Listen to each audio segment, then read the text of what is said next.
이사야 4장 1절에서 6절까지 말씀 이 아침 첫 시간에 함께 읽고 우리가 하나님의 은혜를 같이 나누도록 하겠습니다. 그날에 7 여자가 한 남자를 붙잡고 말하기를 우리가 우리 떡을 먹으며 우리 옷을 입으리니 다만 당신의 이름으로 우리를 부르게 하여 우리가 수치를 면하게 하라 하리라. 그날에 여호와의 싹이 아름답고 영화로울 것이요 그 땅의 소사는 이스라엘의 피난한 자를 위하여 영화롭고 아름다울 것이며 시온에 남아있는 자 예루살렘에 머물러 있는 자 곧 예루살렘 안에 생존한 자 중 기록된 모든 사람은 거룩하다 칭함을 얻으리니 이는 주께서 심판하는 영과 소멸하는 영으로 시온의 딸들의 더러움을 씻기시며 예루살렘의 피를 그 중에서 청결하게 하실 때가 됨이라. 여호와께서 거하시는 온 시온산과 모든 지폐 위에 낮이면 구름과 연기, 밤이면 화염의 빛을 만드시고 그 모든 영광 위에 덮개를 두시며 또 초막이 있어서 낮에는 더위를 피하는 그늘을 지으며 또 풍우를 피하여 숨는 곳이 되리라. 아멘. 이사야는 남유다의 왕이죠. 우시야, 요담, 아하스, 히스기야. 이 왕들에 대해서는 우리가 같이 한번 이야기했었던 적이 있습니다. 이런 네 왕의 시대에 걸쳐서 주전 약 8세기, 그러니까 주전 700년대에 활동했었던 남유다의 선지자입니다. 그가 활동했던 시기에 북이스라엘은 아수르에 의해서 멸망당하죠. 그리고 남유다 역시 가장 악했던, 남유다에서 가장 악했었던 아하스 왕이 다스리고 그리고 그나마 개혁적인 히스기야 왕이 다스리기는 했지만 나라의 어려움을 극복하기에는 역부족이었습니다. 하지만 하나님께 역부족이 어디 있습니까? 역부족이라는 것은 우리 인간들에게 해당되는 말입니다. 이사야에게는 그것이 남유다를 돌이키게 하는 것이, 그리고 또 히스기야에게는 그것이 역부족일 수가 있습니다. 그러나 하나님께는 그렇지 않습니다. 하나님께서는 이사야와 히스기야의 역부족마저도 사용하셔서 유다를 회복시키시는 분이십니다. 우리의 역부족이 있을 수가 있어요. 힘으로 안 되는 거죠. 힘으로 안 되는 것이 되게 하는 분이 바로 하나님이시다. 힘으로 안 될 때가 분명히 있죠. 어떻게 힘으로 다 되겠습니까? 힘으로 다 돼서도 안 됩니다. 그래서 하나님께서는 힘으로 안 되는 상황을 만들어 놓으시는 거예요. 힘으로 다 되면은 인간이 얼마나 교만하겠습니까? 힘으로 다 되니까요. 뜻대로 다 되니까요. 그래서 절대 인생에는 힘으로 다 되지 않는 상황을 하나님께서는 만들어 놓으신다. 그래서 히스기야 왕에게는 이 당시에 이 쓰러져가는 남유다를 다시 돌이키는 것이 역부족이었습니다. 그 역부족인 상황을 이사야는 말해줍니다. 하나님께서 힘으로 안 되는 상황들을 만들어 놓으신다. 그게 1절에 나타납니다. 1절에 어떻게 이야기합니까? 7 여자가 한 남자를 붙잡고 우리가 먹고 살 테니까, 알아서 우리가 살 테니까 그저 내 남편만이라도 되어달라고 서로 다투는 장면이 1절의 말씀입니다. 1절 말씀 한번 잠깐 같이 보실까요? 1절입니다. 그날에 7 여자가 한 남자를 붙잡고 말하기를 우리가 우리 떡을 먹고 우리 옷을 입으리니 다만 당신의 이름으로 우리를 부르게 하여 우리가 수치를 면하게 하라 하리라. 이런 절망적인 상황, 이런 역부족인 상황이 올 것이다. 왕들이 아무리 훌륭한 왕이 와도 안 된다라는 거예요. 히스기야 왕이 얼마나 훌륭한 왕이었습니까? 그리고 그 이후에 이어지는 왕들 중에 요시야 왕은 또 얼마나 훌륭한 왕이었습니까? 다윗 못지않은 아주 훌륭한 왕이었어요. 안 됩니다. 안 돼요. 예. 다윗의 몇 사람이 와도 안 된다. 인간의 힘으로는 안 되는 상황이 있다. 그러니까 우리가 스스로 자기만 의지하면 안 된다는 거예요. 예. 자기 힘만 바라보면 안 된다. 예. 이사야는 이렇게 히스기야 왕이 온갖 노력을 쏟아붓고도 만약에 남유다가 멸망할 거라면, 그렇다면 이사야가 도대체 히스기야에게 어떻게 예언해야 합니까? 히스기야 왕에게 뭐라고 말해야 됩니까? 역부족이다, 안 된다, 하지 마라, 절망적이다, 꿈도 꾸지 마라, 왕이라도 안 된다, 당신 같은 사람 몇 사람이라도 안 된다, 이렇게 예언해야 됩니까? 그래야 되겠습니까? 그래서 이사야가 어떻게 예언합니까? 도대체 그는 어떻게 말합니까? 그는 2절에서 이렇게 말합니다. 안 된다, 꿈도 꾸지 마라, 그렇게 말하지 않아요. 역부족이다, 될 일을 바라봐라, 이렇게 말하지 않습니다. 그는 어떻게 말합니까? 여호와의 싹이 날 것이다. 지금은 나무가 아니라도 나무가 될, 장차 울창한 숲이 될 싹이 날 것이다. 이렇게 얘기하는 거예요. 우리 그리스도인들은 싹을 틔우는 사람들입니다. 싹을 바라보고 싹을 기대하고 싹을 틔울 수 있는, 어떻게 숲부터 먼저 되겠습니까? 어떻게 나무가 갑자기 튀어나오겠어요? 땅에서. 싹입니다. 싹을 바라보고 싹을 틔울 줄 아는 자들이다. 그것이 바로 그리스도인들이다. 그래서 이사야는 여호와의 싹이 날 것이다. 그것이 아름답고 영화로울 것이다. 믿음을 지키고 남아있는 자, 그들이 바로 그러한 자들이다. 하나님의 책에 기록된 자들이 다 거룩할 것이다. 이렇게 말을 합니다. 이게 이사야고, 바로 이러한 꿈을 잃지 않는 자들이 그리스도인들이다. 바로 이게 싹이다. 여호와의 싹이다. 2절을 한번 보실까요? 2절입니다. 그날에 여호와의 싹이 아름답고 영화로울 것이요, 그 땅의 소사는 이스라엘의 피난한 자를 위하여 영화롭고 아름다울 것이며. 3절입니다.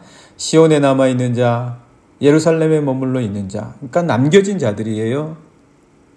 절망적이고 멸망적인 상황이 올지라도 하나님을 의지하고 하나님께 남아있는 자,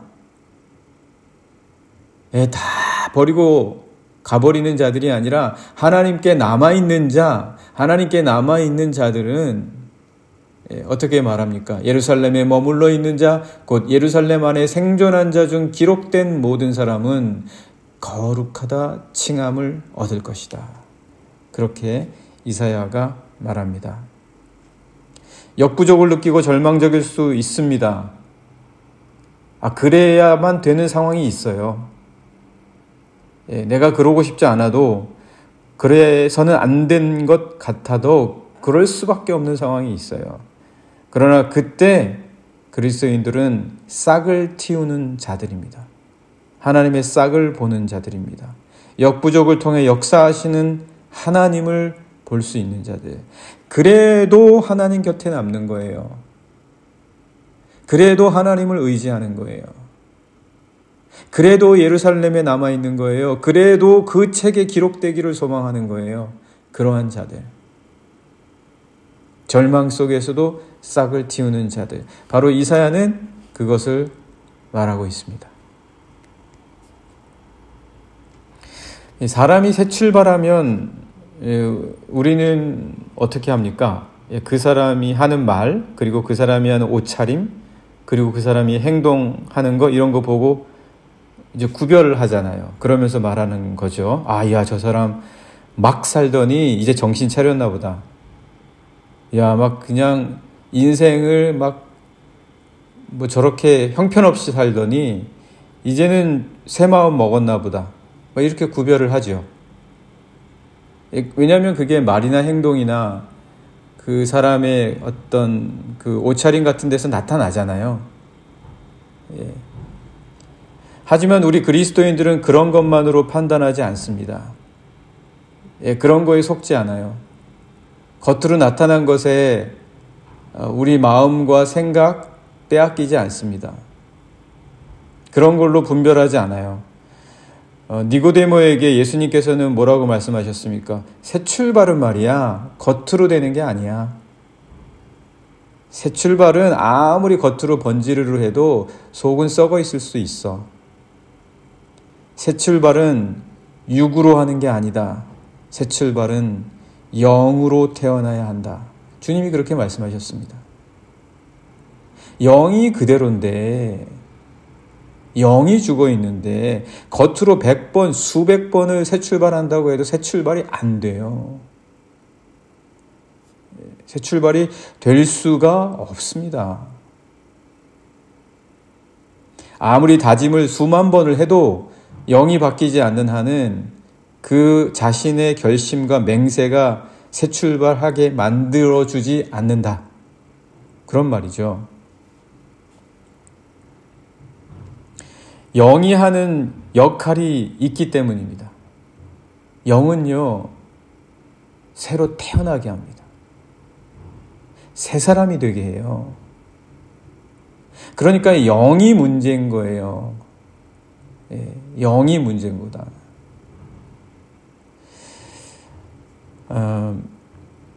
영이 하는 역할이 많거든요. 그런데 그 많은 것 중에 대표적인 게 방금 말씀드린 것처럼 우리를 새롭게 태어나게 합니다. 그 증거가 뭐냐? 예수님 사랑해요. 예수님 사랑합니다. 그리고 예수님을 믿어요. 왜냐? 예수님이 영이시니까요. 영과 진리이시니까요. 영이라는 것을 느끼기 시작하는 거예요. 전에는 영이라는 게 뭔지 모르고 이해도 안 되고 영이 뭐야 도대체 받아들이지도 못하다가 새로 태어나는 거죠. 새로 눈 뜨는 거예요. 아기가 처음에 육적인 눈을 뜨는 것처럼 자기가 이제 자기 자신 안에 하나님이 두신 영을 느끼기 시작하면 그 영이 눈 뜨게 하는 거예요. 눈 뜨자마자 우리 영을 만들어주신 부모님 보는 거죠. 예수님, 하나님 보는 거예요. 영의 눈이 띄어지자마자. 그래서 예수님의 뜻을 인정하고 사모하게 하고 그리고 예수님처럼 살아가겠다라고 하는 새 출발을 시작하게 되는 거예요. 그때 우리들은 예수님이 보신 세계와 예수님이 보신 가치와 예수님이 보신 관계를 보기 시작합니다. 넓어지는 거예요, 사람이. 사람이 깊어지는 겁니다. 영이 그만큼 중요하다. 영이 그만큼 중요하다. 하나님의 싹을 말한 이사야는 바로 이어서 4절에서 그 싹을 틔우는 사람들이 어떻게 싹을 틔울 수가 있냐. 그 절망적인 상황에서, 역부족인 상황에서 어떻게 싹을 틔우냐. 그 관계, 그 절차에 대해서 말을 해주는데 바로 영입니다. 딴 거 아니에요. 영이에요. 그렇게 영에 대해서 이야기하는데 영을 모르잖아요. 비밀이거든요. 아무리 이야기해도 깨닫지 못하는 자들에겐 비밀인 거예요. 감추어져 있습니다. 4절에서 어떻게 말합니까? 4절 보시면 이는 주께서 심판하시는 영과 소멸하는 영으로 시온의 딸들의 더러움을 씻기시며, 그러니까 씻어주시는 게 뭡니까? 영이에요. 하나님의 영이 우리 영을 씻겨주시는 거예요. 영이 깨끗해져서 흐려졌던 우리의 영이 눈 떠야 그래야 싹을 어떻게 틔우는지 아는 거예요. 절망적인 상황에서 역부족인 상황을 어떻게 이겨낼 줄을 아는 거예요. 어떻게 흙을 뚫고 싹을 틔울 수 있는지를 아는 거예요. 계속해서 보시면 예루살렘의 피를 그 중에서 청결하실 때가 됨이라. 뭘로요? 영으로요. 영으로 그렇게 하신다.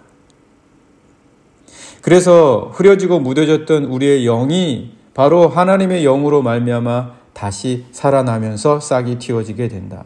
이사야는 우리의 영을 깨끗하게 하고 청결하게 하시는 것이 바로 하나님의 영이라고 말합니다. 4절에서 그렇게 얘기하잖아요. 이는 주께서 심판하시는 영과 소멸하시는 영으로 씻기시고 청결하게 하신다. 영적 활동의 가치를 알고 영적 활동의 능력을 믿기 시작할 때 사람들에게는 새로운 출발이 열립니다. 하나님의 영의 능력에는 심판과 소멸의 힘이 있습니다. 깨끗하게 하신다고요. 청결하게 하신다고요. 새로 태어나게 하신다고요. 무엇이요? 하나님의 영이요. 우리가 도대체 어디서 이런 힘을 얻겠습니까? 우리 그리스도인들은 그래서 반드시 영적인 사람이 되어야 됩니다.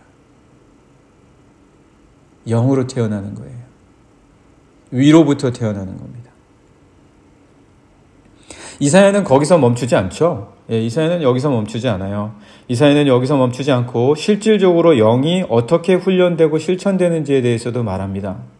5절에서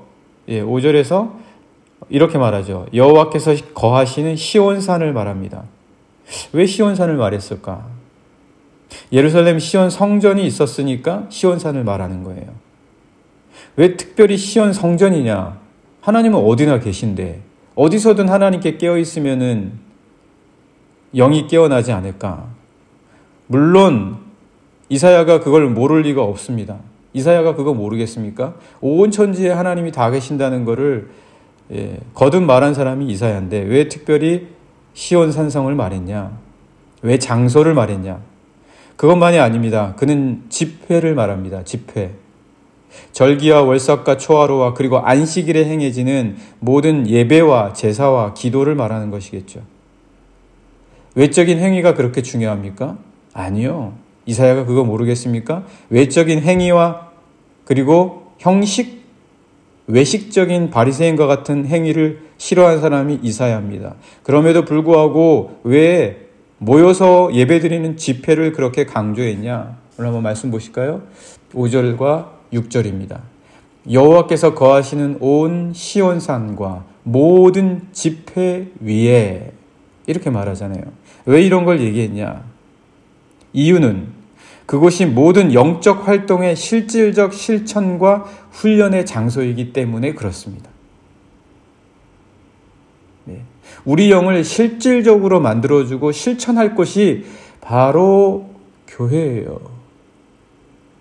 직장에서 실천하시겠습니까?